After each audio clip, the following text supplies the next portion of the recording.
Hello everybody, welcome to the Wonky Angle, where I talk about electronic music, both new and old. And today I'm talking about the new album from the future sound of London, A Space of Partial Illumination, E7.002.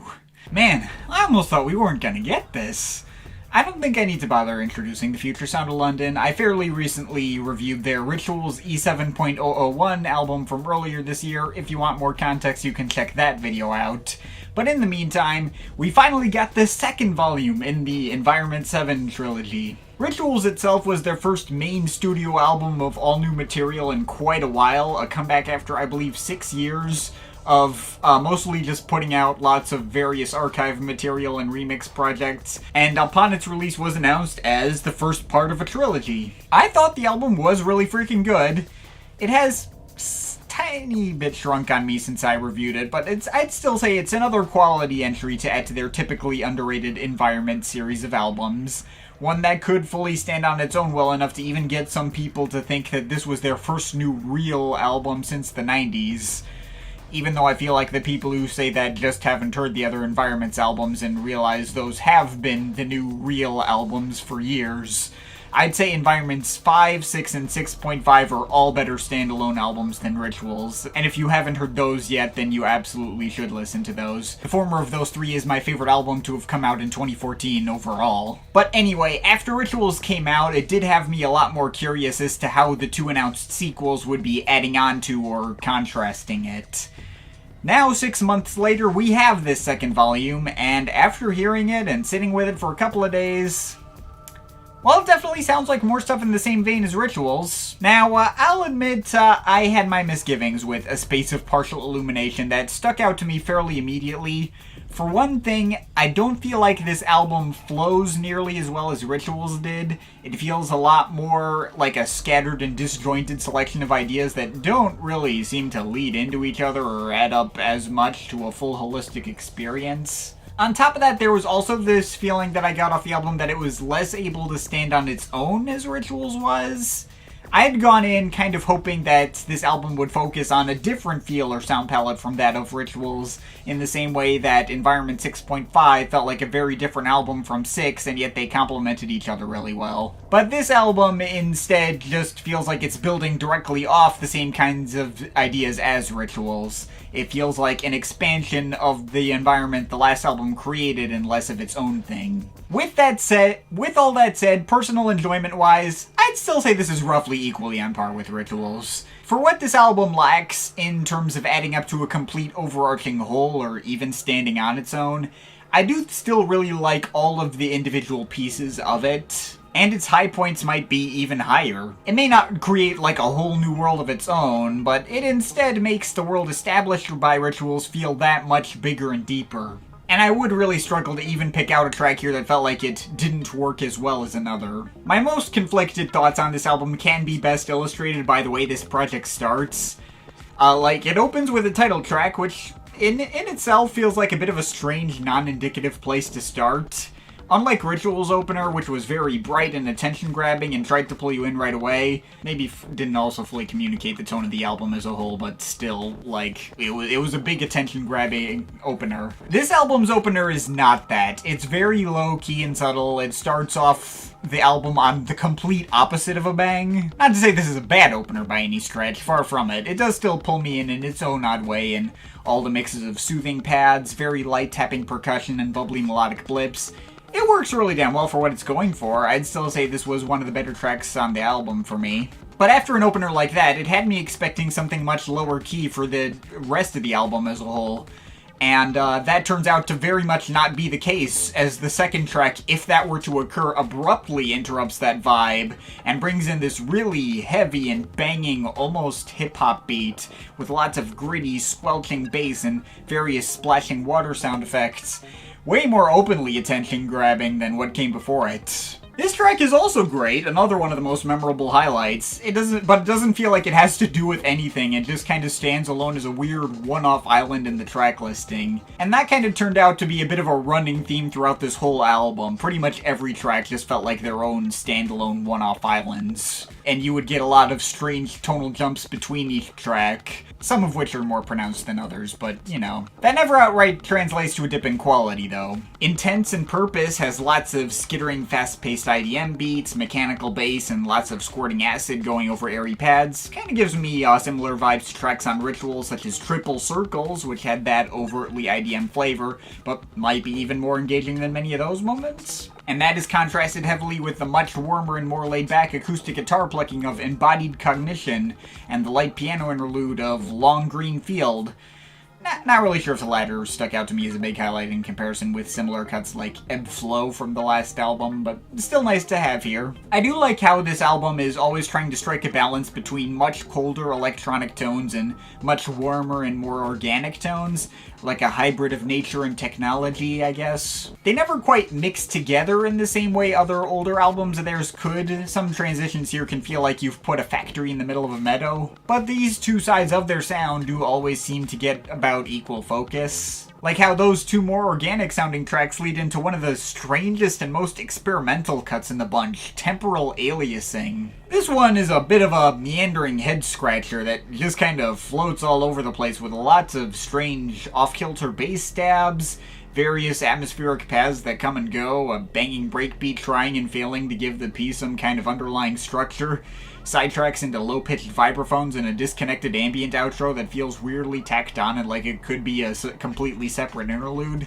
The track is still pretty dang neat in how disorienting it can all be, but I don't know if I'd consider it one of my major favorites. Just never really feels like all these disparate elements come together as effectively as they could. They all form like a kind of a weird, I don't know, like a two-word phrase that is guaranteed to appear in my comments or something like that. I don't know. But next we get another track which I have somewhat mixed thoughts on. In Solitude We Are Least Alone, Waltz, which, as you might guess, is a recontextualization of the track of the same name from Environment 5. As you might also guess, I do not think this Waltz version is better. From a musical standpoint, it's honestly not even that different, aside from being only 2.5 minutes in comparison with a much meatier 8-minute length of the original. The original itself even had the same waltz time signature through its first 3-4 minutes. Though this version doesn't feel like a redundant rehash either.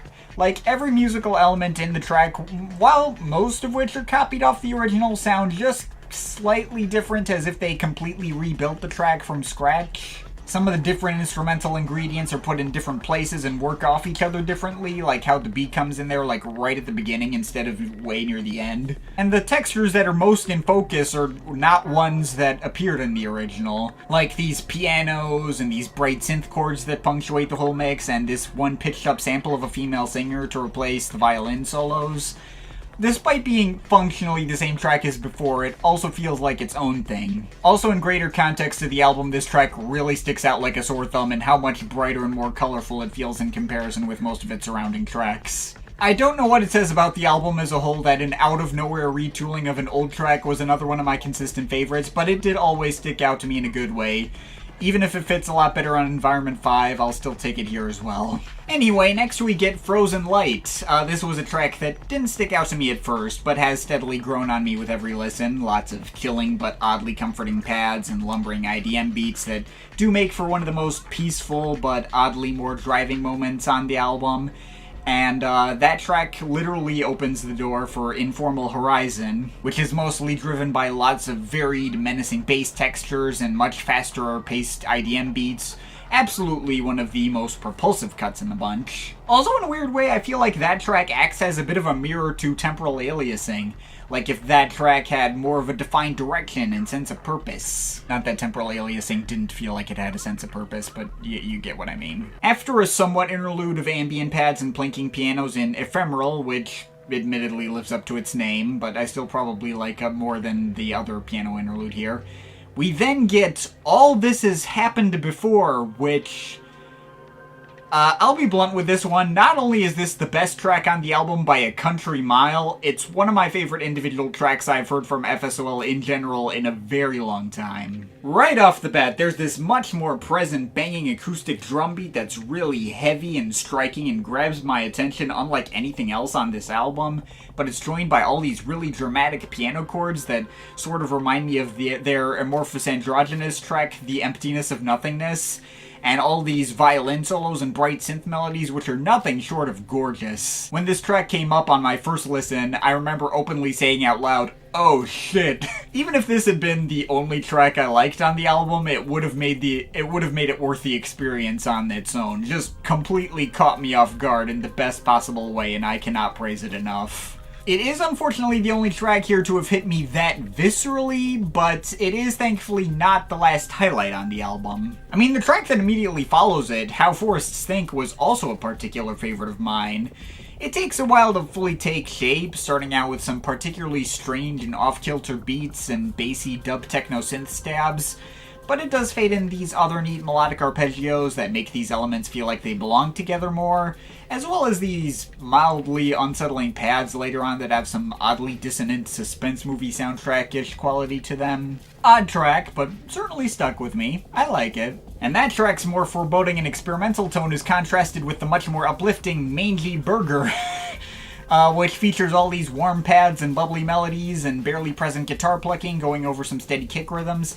A nice quick moment to feel like you've grounded yourself more. And then we have the last of my major favorite cuts on this album, A Stationary Air Mass, which focuses itself on some fittingly very airy blends of pads and wailing one-note melodic synths which create a particular sense of empty space, alongside another banging acoustic breakbeat that fades in underneath the whole thing and gives the whole track much more of a sense of drive and excitement, itself building towards this change up halfway through where there's like a slight key change and a lot more of these menacing bassy synths as well as some acid textures.